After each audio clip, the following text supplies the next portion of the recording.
Hello there, fellow Whovians. It's Tom here, back with another episode of Whocast, episode number 6. And I want to apologize about not having an episode last week. The episode from last week was kind of confusing, and I didn't really get the gist of it, so I ended up not recording Whocast that week. But I do want to talk about some interesting things I noticed about 12 in this week's episode. I'm gonna stop doing reviews for some episodes of Series 10. If I find an upcoming episode that I really enjoyed and understood, then I'll do a quick review of it.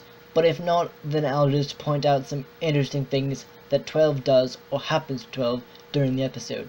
The first thing I noticed about the new episode was that the sonic screwdriver that the 12th Doctor has been using since, well, the Husbands of River song, seems to have what appears to be a green setting.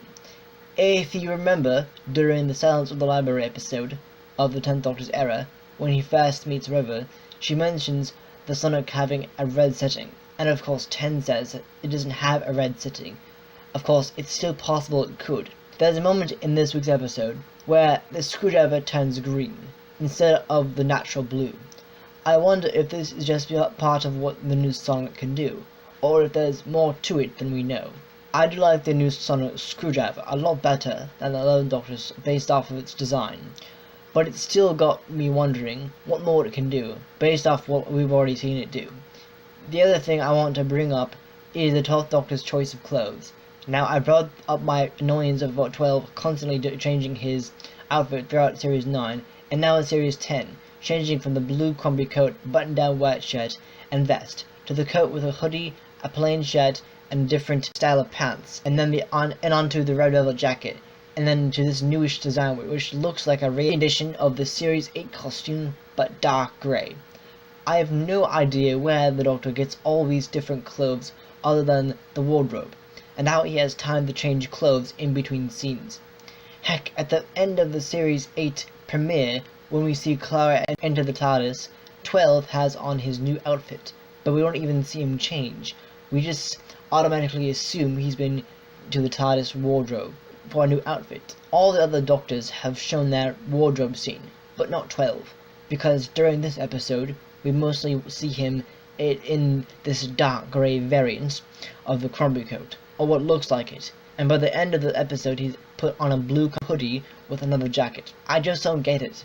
Why does he need to change his clothes? Not a lot of the other Doctors did it, with the exception of 3, 4, 7, 8, and 11, and those were on different occasions, with the 3rd Doctor having a variety of jackets, the 4th Doctor switching between a cream-coloured jacket and his traditional brown coat, and finally his red jacket in his final season.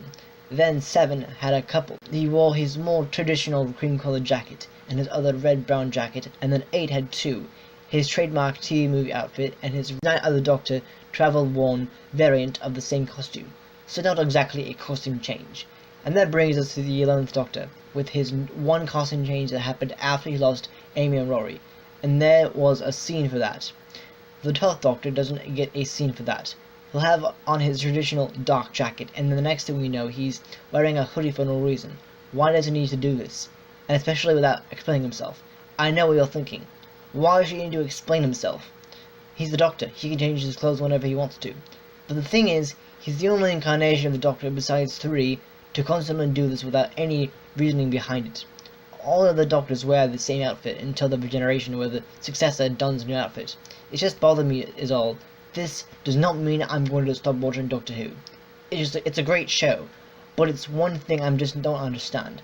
Anyway, enough of my rants. On to the final topic of this podcast. There's not really any news on Doctor Who, but there is some awesome Doctor Who stuff I've got to talk about. I don't know about you lot, but I love me a fan series. A few years ago, I was searching YouTube for Doctor Who, and I came across this channel that makes Doctor Who fan film series. Now, I was a little hesitant at first because fan films aren't the greatest because of the budget they have, but I started watching this channel's series, and I was very impressed. The channel I'm referring to is known as Dynamic Works 2012, formerly Doctor Who 2012, run by this really talented independent British filmmaker who's known as Luke Newman. And I've got to say, his fan series is fantastic. It's not as good as Doctor Who, but it's the next best thing, and he puts his own spin on it, actually playing a version of the Doctor, and he does an excellent job. His TARDIS is mind-blowingly amazing, with a real police box based off of the current TARDIS interior design, an extremely detailed console with a classic look. It's got a time motor, a monitor, all the little switches, buttons and levers. The lights are really cool, and the entrance is very much based off the 11th Doctor's second TARDIS interior entrance. It's just amazing. This is the second TARDIS design he's had, as he just finished his 4th and final series as his Doctor, and the episodes are releasing right now. It's truly an incredible show, and the recent episode was just amazing. He's got real Daleks, and the Davros. The acting isn't the best in the first series, but as you keep watching throughout the series, it gets loads better. I'm very impressed by it. It's nowhere near as good as actual Doctor Who, but it's really cool to watch. If this sounds like something you'd like to check out, the link will be in the description. You won't be disappointed. Some of the monsters he's recreated are the best he's done, even if some of the costumes are made out of things like cardboard and duct tape. But it's a really good series, and I'm very excited for where it will go next. He's going to keep making his series as a producer, but his time as his Doctor is done after his current series, and there aren't even that many episodes in each series. Series 1 had 5, Series 2 had 6, Series 3 had 8 episodes, and the same is said for his 4th series. So please check the channel out. And that brings me to the end of this episode of Whocast. I wanted to bring up this series channel that I adore and talk a little bit about what I noticed in the new episode of Series 10. Thank you all so much for watching this episode. If you enjoyed it, make sure to give it a thumbs up, subscribe to my channel, and while you're at it, don't forget to subscribe to my second channel, Ultimate Gaming, where I do gameplay videos. And I'll be back next time for the next episode of Whocast. Goodbye.